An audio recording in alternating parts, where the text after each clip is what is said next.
Hi, and welcome to Vote 2018 Santa Monica City Council Candidates. I'm Sandy Jacobson, your moderator for this forum.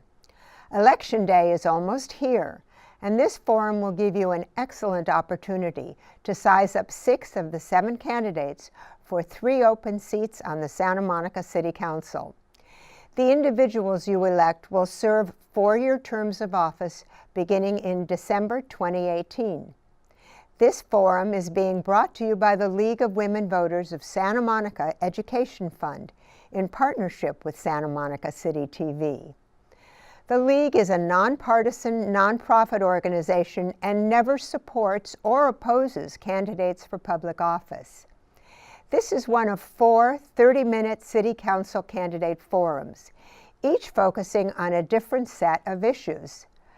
The focus of this forum is mobility in Santa Monica, how we get from one place to another. We wish to thank community members who took the time to send in their thoughtful and important questions. We will now turn to our City Council candidates. In alphabetical order they are Scott Bellomo, Sue Himmelrich, Kevin McKeown, Greg Morena, Pam O'Connor, Ashley Powell. Each candidate will have the opportunity to answer a variety of questions with a maximum of 1 minute for each response. Questions will be asked of the candidates in random order according to a blind matrix created by the League of Women Voters of Santa Monica Education Fund. So let's turn to our first round. I'd like you to consider these comments recently printed in the Washington Post. Suddenly, it seemed like they were everywhere. 2-wheeled menaces blazing down city streets and sidewalks with little evident concern for their own safety or that of others. At first, they were dismissed as a passing fad, but their popularity grew rapidly. The public was fascinated at first, but soon people grew wary. The new vehicles seemed dangerous. Accidents were inevitable. Mayors and city councils frantically passed legislation banning the machines from sidewalks, and in some cases, entire cities. Some critics grew hostile, urging responsible citizens to vandalize, even destroy the machines in the interest of public safety. Would the nascent industry survive? I'm speaking, of course, about 19th century bicycles, not 21st century electric scooters. Then as now, cities weren't equipped either in infrastructure or policy to handle them. Now turning to our questions. All 7 candidates will answer this first question. Sustainable, livable communities are characterized as denser, walkable, and bikeable neighborhoods with mixed-use development. Santa Monica has demonstrated commitment to improving a varied mobility and infrastructure safety. The question is this: do you believe that becoming what is called a multimodal community is the appropriate direction for the city? Why or why not? And please cite an example of what you think the city is currently doing right or wrong to advance these goals. Sue, will you lead us off, please? Sure, I would love to. So I believe that becoming multimodal is not simply appropriate, it is necessary in today's world. And we, in fact, in Santa Monica already had done it.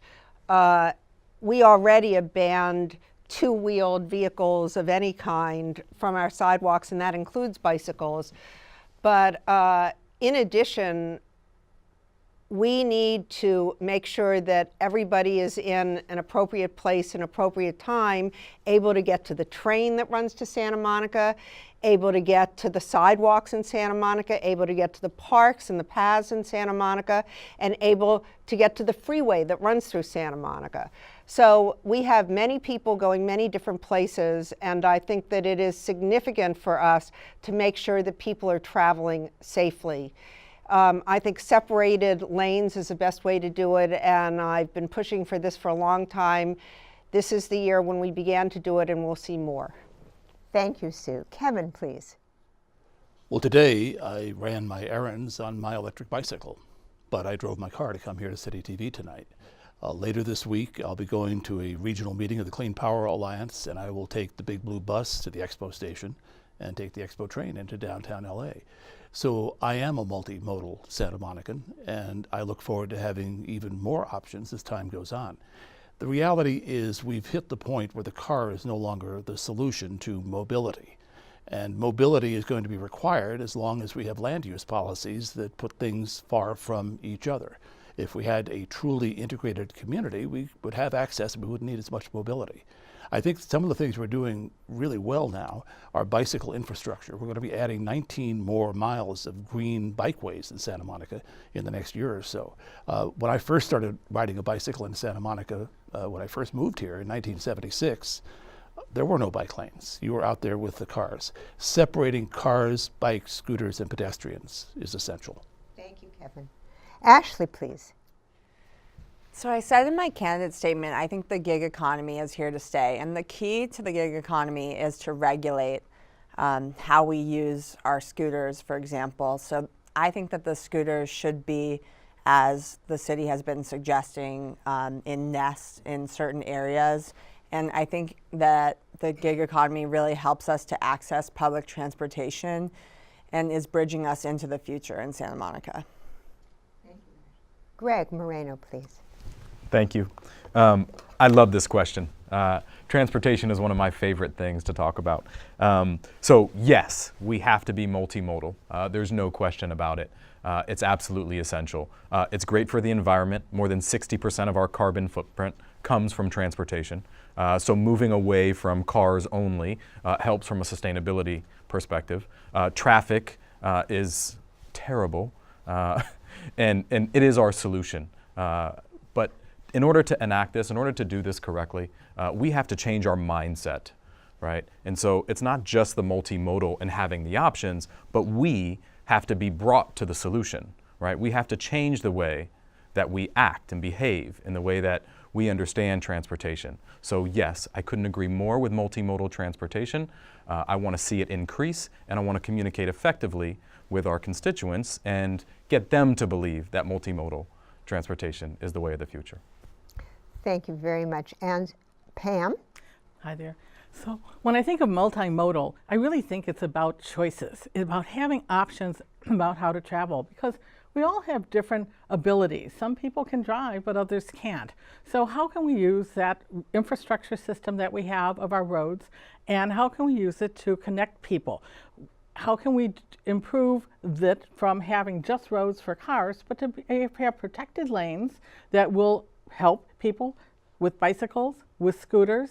And key to this too is making sure that we have an aggressive pedestrian safety, pedestrian action plan, because all of us are on the sidewalk at some time, whether we're walking on the sidewalk, whether we're rolling with a stroller, whether we're in a wheelchair or some mobility device. So again, it's having the safe streets, having safe sidewalks, being able to use technology to connect people to these new emerging options, and dealing with the options and figuring out how can we make them work in Santa Monica so we can have a sustainable community. Thank you, Pam. Scott, please. Thank you. I think that multimodal is our future. I feel that the way it's been handled to this point has caused more problems with traffic. As a resident who likes to get out of his car on Friday and not be back in it again until Monday, I have no choice. I have to drive my car to my office. I have to drop my son off at school. I have to go grocery shopping. So there are times when I have to use my car, but I prefer to walk the city when I can. I think the birds are a flashpoint and highlight some of the worst aspects of multimodal, where a company will come in and just drop off their products on our street without any regulation or any thought to what chaos would naturally occur from that. There are ways that the city could have handled this much better, and I feel that just simply saying we're going to be multimodal is not enough. We have to carefully consider how this is going to affect the existing infrastructure. Thank you very much, Scott. Okay, for the next round, each candidate will answer a different question. And candidates, you guys listen carefully, because in the round after this, you will each be choosing a question from this round to answer. And you've got pens and pads there, so you can take notes. So Kevin, we're going to start out with you. What do you envision as a necessary and viable public transportation system within Santa Monica that will provide a real alternative to private automobiles? You know, it's easy to say we could have handled the scooters better, but nobody really came up with a way we could have handled them better because they hit us unexpected. As Ashley pointed out, the gig economy is here to stay, and one of the aspects of the gig economy is that disruptive technologies are introduced often without cooperation with the community, and that's an unfortunate side effect of very quick innovation. I think that as we go forward and try and figure out what mass transit is going to look like, we have to keep in mind that within a very few years, most likely, we'll be seeing autonomous vehicles on our streets. And that means that perhaps people won't choose mass transit, they'll choose essentially individual transit. This could reduce traffic, some pundits say. Others have told me it could increase traffic by up to 90%.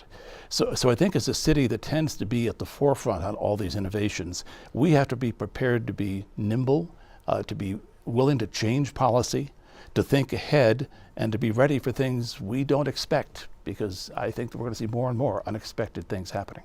Thank you, Kevin. Scott, the city has embarked on a 16-month pilot program for shared scooters and electric bikes. What do you think the criteria should be for the city developing a regulatory plan for these new means of transportation? So the technology, I've worked in app development specific to shared mobility. Geofencing is a standard part of the technology that anybody who's built one of these integrates into the app build. That is a very simple way that the city could have addressed this issue prior to them launching, where we geo-fenced off certain areas like the bike path on the beach. So what I want is careful consideration for all new businesses, whether they're app-driven or they're just a new disruptive force.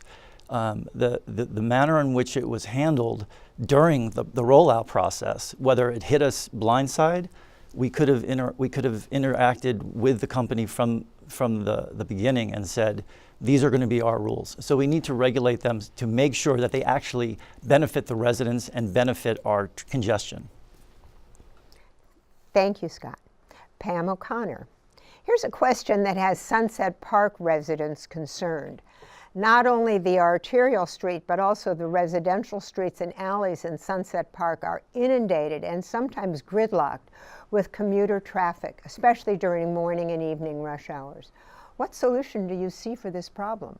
Well, that's where the multimodal options and letting people know about these options. How can we get people to find other choices, other ways of getting around, especially during congested periods? So our Big Blue Bus, it still is a traditional bus system, but it's changing. It's evolving. It's using technology. It's easier to find out how to connect the bus, how to get from your origin to destinations. Working on universal fares so that a system whereby people can have one single card where they can pay for a bus trip or using an e-scooter or using some other means of transportation. So we need to work at giving people options.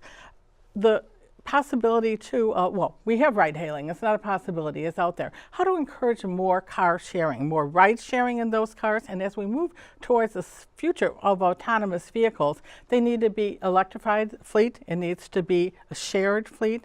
And it needs to have a system whereby people of all walks of life can use it. Thank you, Pam. Ashley, what do you think the impact of additional commercial office space would be on commuter traffic?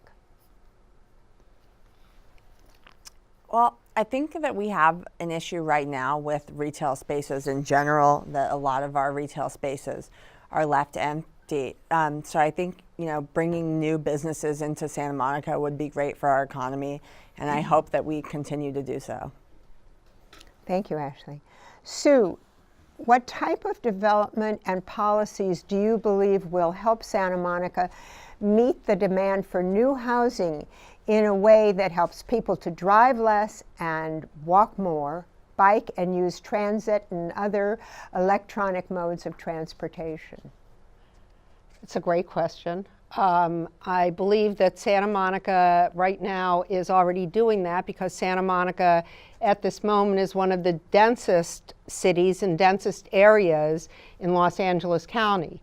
So people are forced to use different modes of transportation to get from one place to another. With respect to development, I think that we know we have a jobs housing imbalance. We know we have something in the neighborhood of 200,000 people here a day and 93,000 at night. So we know that we have probably enough office and probably not enough housing. And so these are some of the issues that we need to address going forward, but the biggest issue is affordability, because we have many people living here who cannot afford or working here who cannot afford to live here. And if people can live where they work, you resolve a lot of these transportation problems because people can get to work. Thank you, Sue. Greg, that would mean you're next. What do you envision as a viable public transportation system within Santa Monica that will allow seniors and the disabled to actively participate in the full range of options for inclusion in the life of our city? So thanks for the question. I think it's incredibly important to move everybody around that needs to be moved around, specifically seniors. It's difficult for me. My mother-in-law doesn't drive all the time, and we have to find ways to piece together the things that she needs. And in doing so, I would love to have a universal system that is an Uber, a rideshare, a Lyft. She may not be able to drive, but she can use her cell phone. And I'd love to be able to tap into that and work with the city and the great infrastructure that we have to provide that choice to everybody, including seniors. Thank you very much. Okay, so now each candidate has the opportunity to answer a question of their choice from the previous round. Any question that you have not already answered. So we're going to start off with you, Ashley. Pick a question. There were a lot of good ones. It's hard to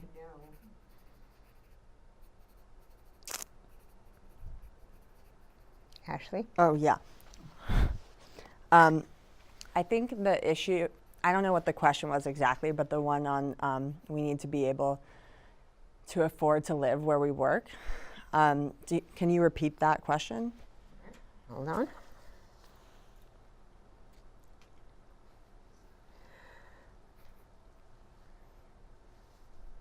How about this one? What type of development and policies do you believe will help Santa Monica meet the demand for new housing in a way that helps people to drive less and walk, bike, and use transit and other electronic modes of transportation? Perfect. I think that we need to do smart development, and we need to build more affordable housing, and we obviously need tax incentives to do this.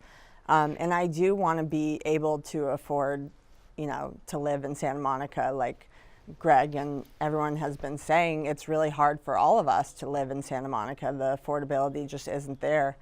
And we do have a lot of empty office and retail space, and we should work with developers to figure out a way to build more affordable housing instead of continuing to build spaces where businesses are going out of business.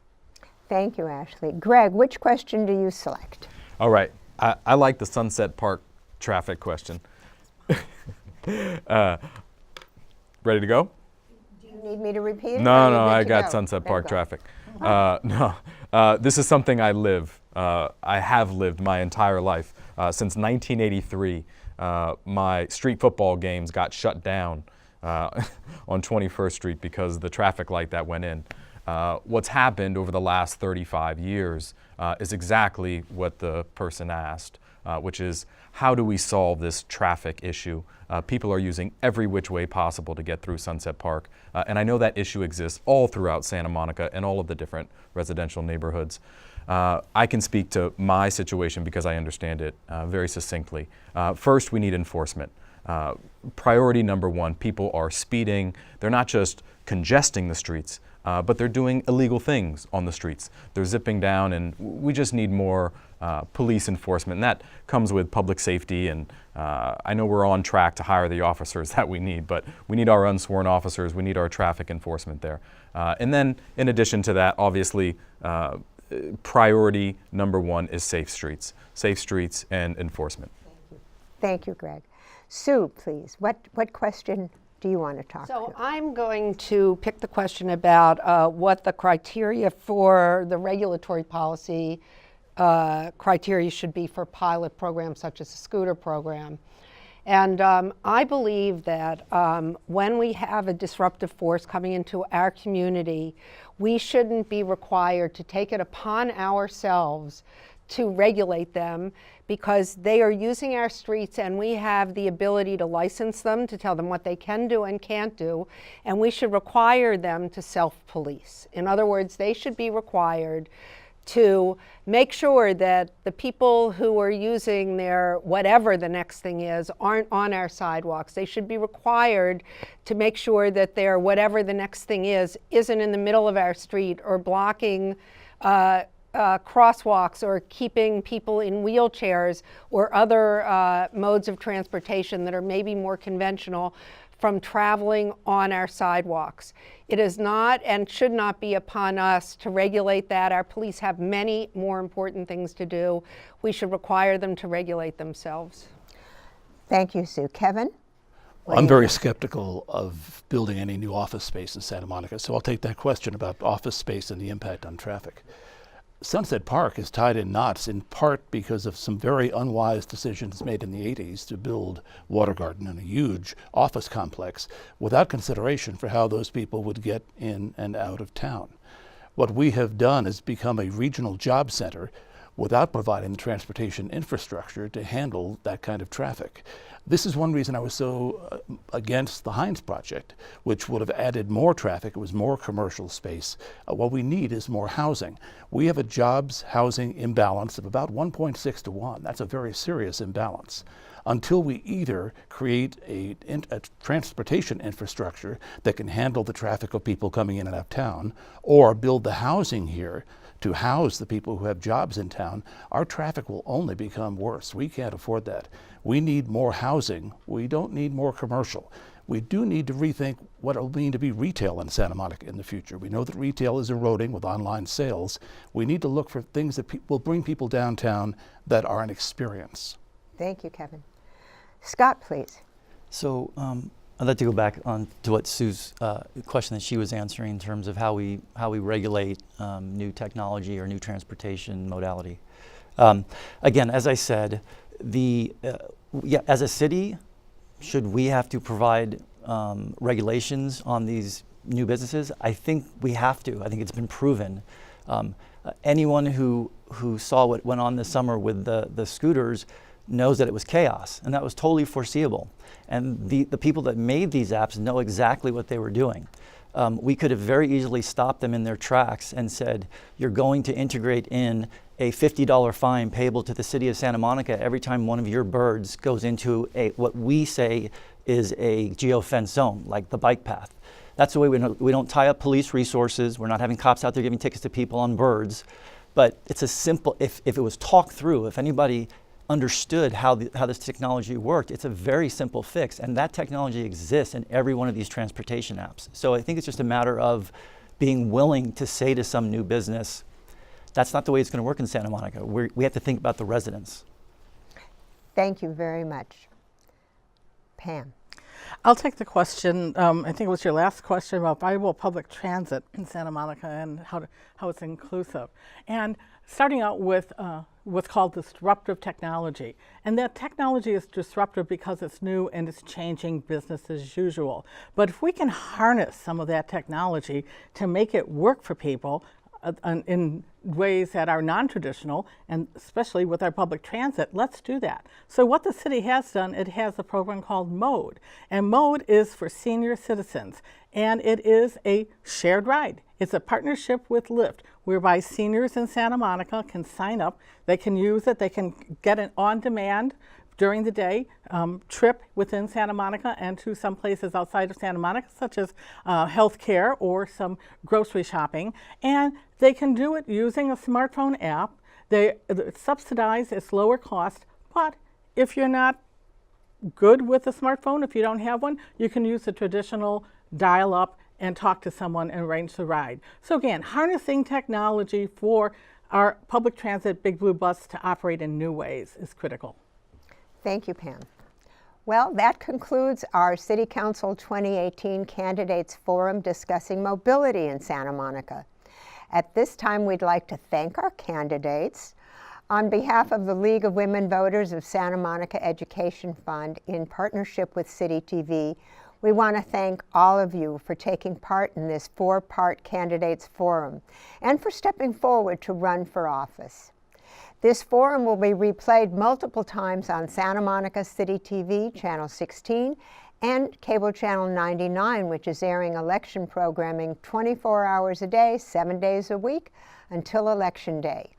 All forums are also available on demand at smvote.org. For more information on both local and state elections, check out Voters Edge at votersedge.org. We'd also like to thank you, the audience, for your interest. It takes all of us to make democracy work. Remember, cast your vote by mail ballots or go to the polls and vote on November 6th. Elections are won by those who vote. Thank you.